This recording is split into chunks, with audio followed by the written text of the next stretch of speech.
Good day, welcome to the Automotive Dad, and welcome to the 2025 MG HS PHEV.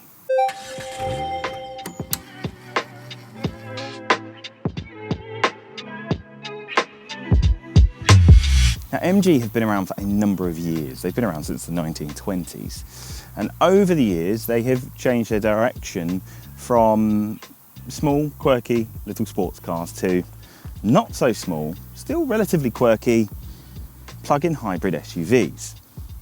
Now, this one's powered by a 1.5 litre petrol engine and an electric motor.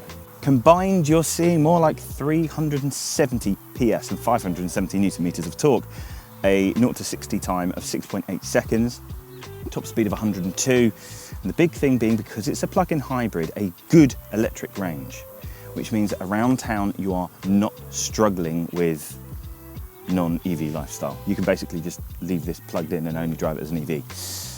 But then if you want to do a longer journey, the petrol engine comes in to allow you a enhanced range where you don't have to stop, at least 400 miles of just internal combustion engine driving. Now, this one is a trophy. The top spec costs £33,995 on the road. This colour is an additional £695, but it looks good. So join me as I have a look around the 2025 MG HS PHEV and see if it's suited family lifestyle. Now, starting at the front with the aesthetics, this is a good looking car. There's no two ways about it. MG's design language has gone from strength to strength, because at the beginning of this regeneration, this rebirth of MG, cars weren't the best looking. And now they are strong, proud, good looking aesthetically, well put together cars. Now, the front end of this car is good to look at. Nice LED headlights, part of the SAIC Vision LED lighting system. Nice big strong grille. MG badge at the front to let you know what you're driving. But the whole front end of this just comes together nicely with good lines, nice design aesthetics, and is generally just a really good job. Now, the side profile is equally strong, starting with these 19-inch diamond cut alloy wheels, which have a lovely design. Tyres are nice and chunky to give you a good amount of protection against potholes and curbs and all sorts of stuff. However, they do kind of stick out, the alloys. So that does mean that stone chips are going to happen. And once these get ruined by stone chips, they're not going to look as cool. That's just my 2 pence. I do like the design. Might be a bit of a pain to get refinished, but fine. Black gloss finish all the way down the side. Carbon inserts. They're not actual carbon, but it gives you the impression. Here there's more, and a safety camera. Running boards down the side, starting to get a really cool SUV look. The whole side is sweeping and long and nice lines. You come to the back, charge port at the back, easy to access, good looking. The whole side just is a good looking thing. Finishing up on the back, which for me was the least interesting looking part of the car. Not that it's not good looking, but the rest of the car seems a bit more bold and striking. This seems a bit safer in its design language, but equally really, really cool taillight design. A bar that runs the whole way along here at night to stand out. A nice sharp design on the rear boot lid, more fake carbon going on down here, and a summary that the exterior of this car just looks good, relatively refined, quite strong, and just not what you think of MG, because they make affordable cars. Affordable cars can't be good looking, can they? Well, MG are proving that they can. The inside is the place where you really say, well, wait a minute, does this car actually cost £33,995 on the road? Because it's pretty luxurious. There are nice materials everywhere. There's lovely design language. 12.3-inch infotainment cluster, 12.3-inch TFT display in front of you.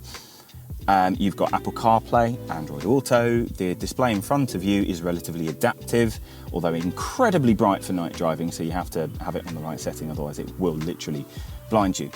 Only slight annoyance is that the Apple CarPlay and Android Auto system isn't wireless. It is wired only in this car.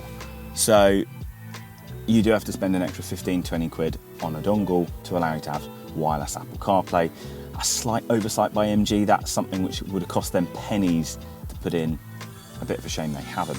It gets better. From the driver's seat, there is a nice steering wheel. a good designed steering wheel with the nice new MG logo.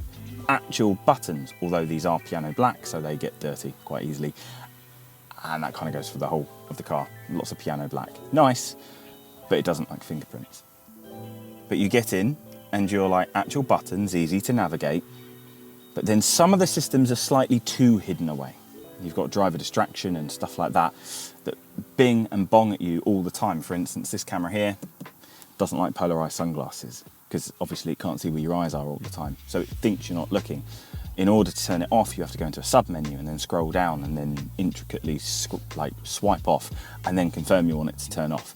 Not good when you're driving. Other manufacturers have this on a button where you can just quickly turn these systems off.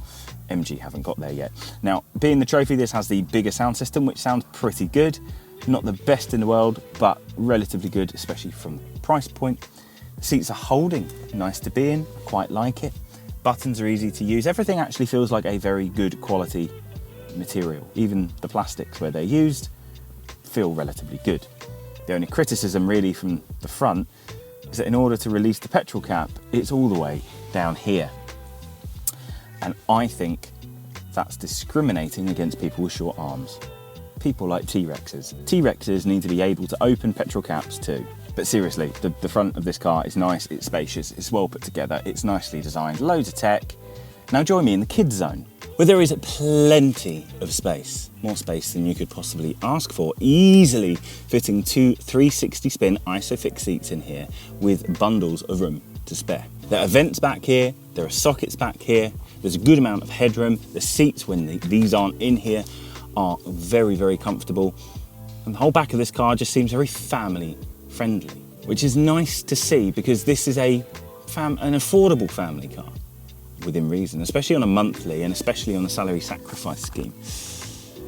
And for it to be this capable from an interior point of view, it's quite impressive. Genuinely, the whole interior cabin of this feels great.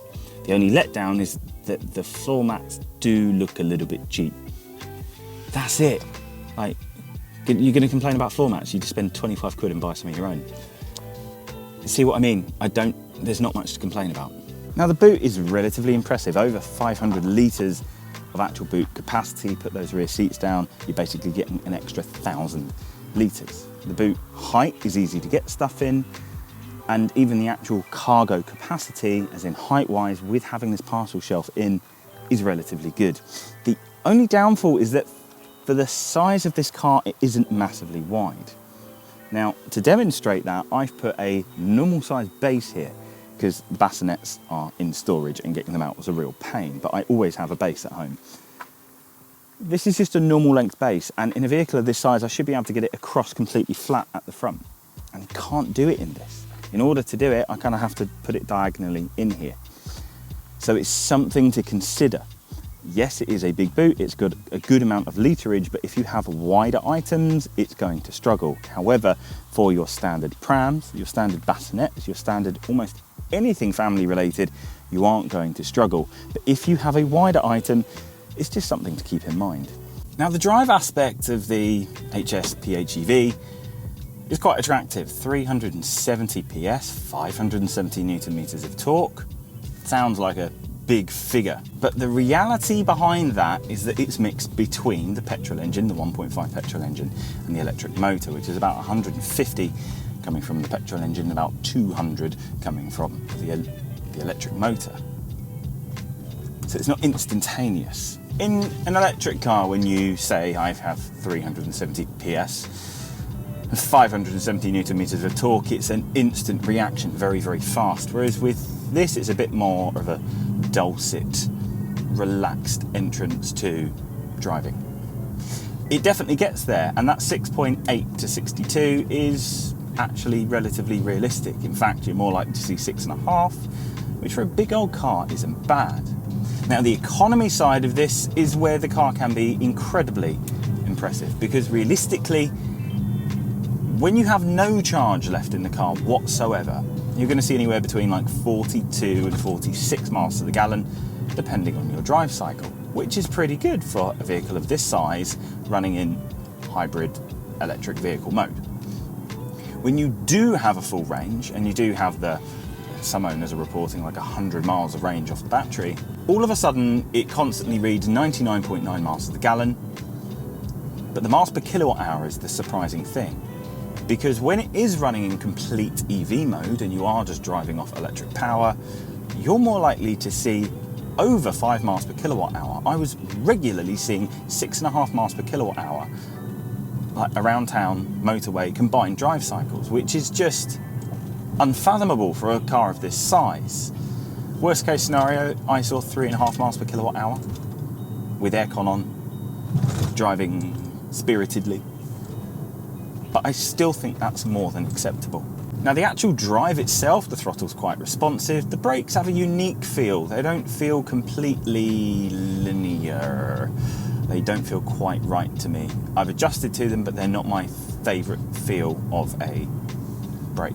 The steering is relatively direct, whilst it doesn't really offer you anything back. And considering the size of the vehicle, it does deal with corners okay.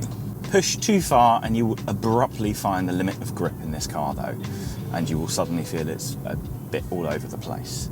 That's only when you really push it too far. Generally, it does very, very well on UK roads, deals with potholes and undulations pretty well, doesn't really feel all that disconnected and crashy. It has its moments, but so does any SUV. Driver aids in this car are good, but a bit too in your face. For instance, as I mentioned earlier, the car, this camera, doesn't like the fact that I wear polarised sunglasses. Now they're prescription polarised sunglasses, which is why I wear them everywhere, which is why you see me in every single video wearing them. Doesn't like that, so it tells me I'm not paying attention to the road. Beeps at me, tells me off all the time, even though I am quite literally looking at the road. Then comes the speed limit recognition, which it does pretty efficiently. It's not actually giving me a wrong speed limit. Clearly it's working from a camera and GPS data. However, it can be a bit in your face. That said, you can quite easily turn it off. Dare you yawn as you drive, because this car will tell you off for being tired on your first yawn. It will tell you need to take a break. I'm a parent, I have 2 children. Yawning is just part of my daily cycle. Doesn't mean I'm tired, just means, well, I am tired, but parents know exactly what I mean. But the safety systems are good for collision assist. It shouts at me long before I've spotted an issue that wasn't even an issue, that might have been 3 cars in front. The semi-autonomous drive is relatively good. Yeah, it's just a good driving car. Look, it's not the most overwhelmingly involved drive. This is not a sports car. This is not a Cyberster. But this is a very easy to drive long distances, very comfortable and good fuel efficiency car. Having driven this 16.5 miles this morning up to this point now, having driven it mostly in sport mode, and it's saying I've got 47.9 miles per gallon and 20 miles per kilowatt hour. All of this with the fact that I've put no charge in this car since 2-3 days ago. I'm well out of that charge. What charge this has is now run by the car putting it in. So it's pretty good.